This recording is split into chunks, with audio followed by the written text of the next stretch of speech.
त्यात मला पडायचं नाही, पण त्याला ज्या पद्धतीनं त्याची हत्या केली, एन्काउंटर केलं, तो विधानसभेच्या निवडणुका डोळ्यासमोर ठेवून राजकीय फायद्यासाठी त्याची हत्या केली का? कारण जे चित्र रंगवण्यात आलं ते पूर्णपणे चुकीचं होतं. गृहमंत्री देवेंद्र फडणवीस होते, त्यांना अंधारात ठेवून हा प्रकार झाला अशी माझी माहिती आहे. पण आता त्या संदर्भात एक समिती नेमली न्यायालयानं आणि जो अहवाल आला आहे तो धक्कादायक. यापूर्वीसुद्धा मुंबईसह महाराष्ट्रात देशामध्ये एन्काउंटर झालेले आहेत, त्यातले 90% एन्काउंटर अशा पद्धतीनं झालेले आहेत. पण बदलापूरच्या प्रकरणामध्ये अख्ख्या देशाचं लक्ष होतं आणि न्यायालयीन समितीनं त्याच्यावर ठपका ठेवलेला आहे. लक्षात घ्या, सरकारने समिती नेमली, त्यांचं म्हणणं आहे सगळं खोटं कुमार रचलं. आता या संदर्भात काय करायचं हे तर न्यायालयाने ठरवायचं आहे किंवा मुख्यमंत्र्याने ठरवायचं आहे. आमची काहीच मागणी नाही. कायद्यानं आणि न्यायालयाच्या मार्गाने जे होईल ते आम्ही पाहू.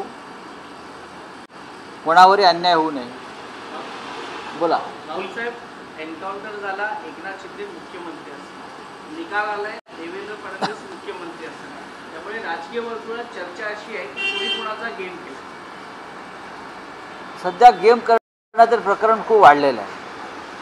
गेल्या 15-20 दिवसामध्ये प्रत्येक जण त्या सरकारमध्ये 3 पक्ष आहेत. अगदी मंत्रिमंडळ विस्तारापासून मुख्यमंत्री पदापासून पालकमंत्री पदापर्यंत एकमेकांचे गेम सुरू आहेत आणि एक दिवस मोठा गेम कोणाला तरी वाजणार आहे, एवढंच मी सांगू शकतो. अंधारात ठेवून हा एन्काउंटर केला गेला होता,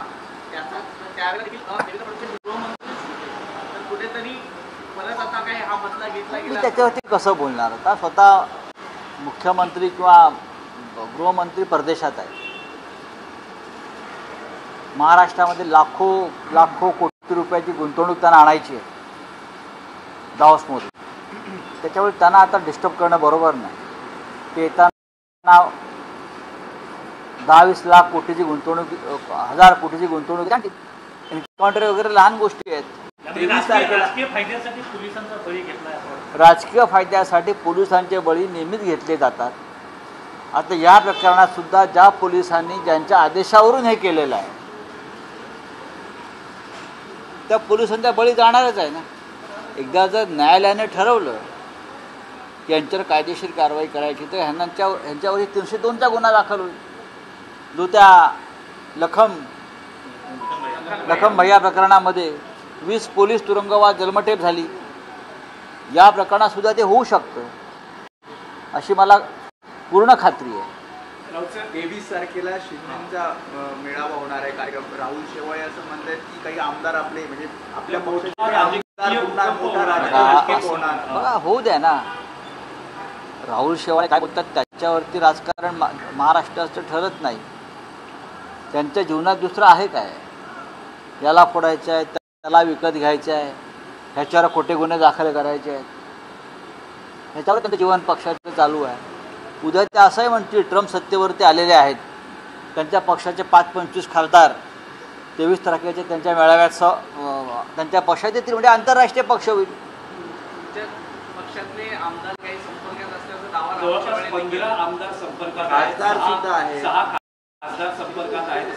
नाही, कमी बोलले ते.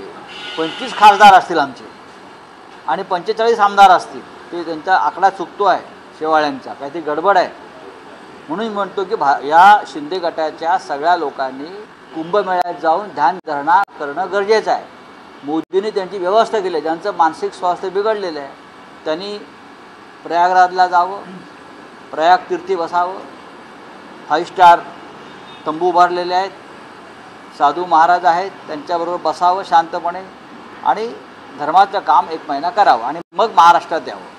आणखी एक विषय होता की स्थगिती दिलेल्या पालकमंत्री पदाचा निर्णय मुख्यमंत्री डावसवरून आल्यावर होईल असं म्हटलं जात आहे. पण महाराष्ट्रात रायगडला भरत गोगावले आणि नाशिकला दादा भुसे यांना नियुक्त इतका हतबल मुख्यमंत्री मी पाहिला नाही बहुमत असलेला. म्हणजे एक मंत्री, प्रथमच चित्र मी महाराष्ट्रात पाहतोय, पालकमंत्रीपदासाठी एक मंत्री जाळपोळ करतो आहे रायगड जिल्ह्यात महाडला. त्याचे लोक रस्त्यावर उतरले पालकमंत्रीपदासाठी, हिंसाचार घडवला जातोय पालकमंत्रीपदासाठी, आणि हिंसाचार घडवला म्हणून पालकमंत्रीपद बदलला जातो. ही गंभीर गोष्ट आहे या महाराष्ट्रात. शरद पवारांची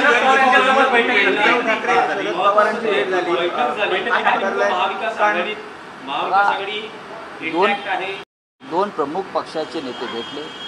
महाविकास आघाडी ठणठणीत आहे, का चिंता करू नका. लोकसभेला आम्ही एकत्र लढलो, विधानसभेला एकत्र लढलो. काही चुका झाल्या असतील त्या भविष्यात दुरुस्त करू. आमच्यामध्ये संवाद राहिला पाहिजे.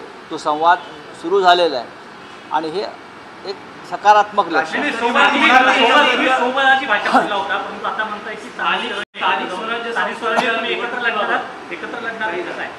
मी आपल्याला वारंवार सांगितलेलं आहे, महाविकास आघाडी निर्माण झाली विधानसभेसाठी आणि इंडिया आघाडी निर्माण झाली लोकसभेसाठी.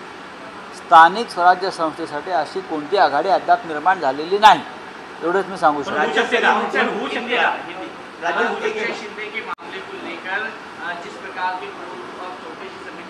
बात ऐसी है, ये एनकाउंटर फेक था, ये एनकाउंटर पूरी तरह से झूठा था.